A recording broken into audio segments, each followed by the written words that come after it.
Om Swastiastu. Perkenalkan, nama saya Gusti Lanang Nayaka Widya Pratnya, nomor absen 6. Saya dari kelas 10 IPA 2. Di sini saya akan sedikit menjelaskan tentang kunci determinasi dan juga kladogram. Berikut penjelasan. Baik, di sini yang pertama saya akan menjelaskan tentang kunci determinasi. Kunci determinasi merupakan kunci yang berguna untuk mengidentifikasi makhluk hidup berdasarkan keterangan mengenai ciri-cirinya. Identifikasi sendiri merupakan kegiatan dasar dalam taksonomi yang mencakup dua kegiatan, yakni klasifikasi dan tata nama. Mengapa sih kita perlu mempelajari tentang kunci determinasi? Tujuan kita membuat dan memahami kunci determinasi yaitu untuk mengenali ciri-ciri makhluk hidup. Lalu makhluk hidup tersebut ditetapkan identitas supaya dapat diklasifikasikan menurut takson secara benar dari kingdom, film, divisi, ordo, kelas, dan lain-lain. Setelah kita memahami apa itu kunci determinasi dan tujuan dari membuat kunci determinasi, sekarang kita akan mengetahui cara membuat kunci determinasi. Yang pertama, kunci harus dikotom atau berlawanan, sehingga satu bagian dapat diterima sedangkan yang lain ditolak. Yang kedua, ciri yang dimaksud mudah diamati. Yang ketiga, deskripsi karakter dengan istilah umum sehingga dapat dimengerti orang. Yang keempat, menggunakan kalimat sesingkat mungkin. Yang kelima, setiap kuplet diberi nomor. Yang keenam, kata pertama dari setiap pernyataan dalam satu jenis kuplet harus identik. Contoh, tumbuhan memiliki bunga, titik-titik, atau tumbuhan tidak memiliki bunga. Dan yang terakhir, hindari pemakaian kisaran yang tumpang tindih atau hal-hal yang bersifat relatif. Ini adalah salah satu contoh sederhana dari kunci determinasi. Baiklah, setelah kita mempelajari tentang kunci determinasi, kali ini kita akan membahas tentang kladogram. Apa itu kladogram? Kladogram adalah diagram bercabang yang menunjukkan hubungan evolusi antara berbagai jenis spesies makhluk hidup berdasarkan kemiripan dan perbedaan karakteristik fisik atau genetika mereka.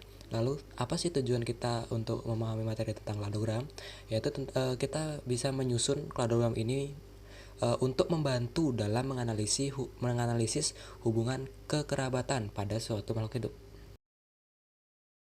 Setelah kita mengetahui apa itu kladogram dan apa tujuan kita membuat kladogram, sekarang kita akan menentukan langkah-langkah membuat kladogram. Yang pertama, kita menentukan organisme yang ingin dibuat kladogram.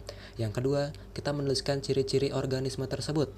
Yang ketiga, kita memperhatikan perbedaannya dan karakteristiknya. Yang keempat, kita membuat sebuah bagan kladogram. Dan yang terakhir, kita memasukkan daftar organisme tersebut beserta perbedaannya ke dalam bagan kladogram yang telah kita buat. Di sini saya membuat tabel karakteristik yaitu spesiesnya terdiri dari cacing, ikan hiu, salamander dan harimau dan gorila. Dan di sini karakteristik yang saya pilih yaitu bertulang belakang, berparu-paru, berambut dan tanpa ekor.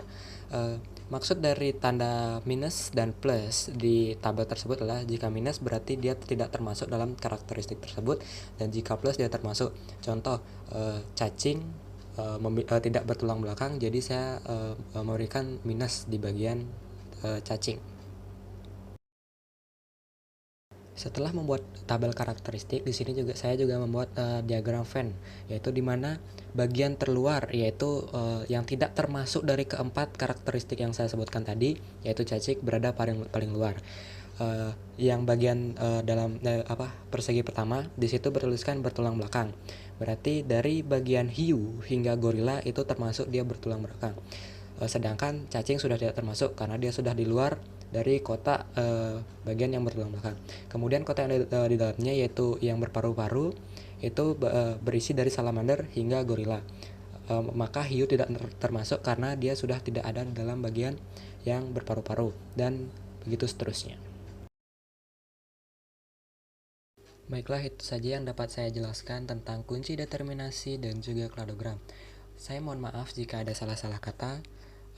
Saya akhiri dengan Parama Santi. Om Santi Santi Santi Om.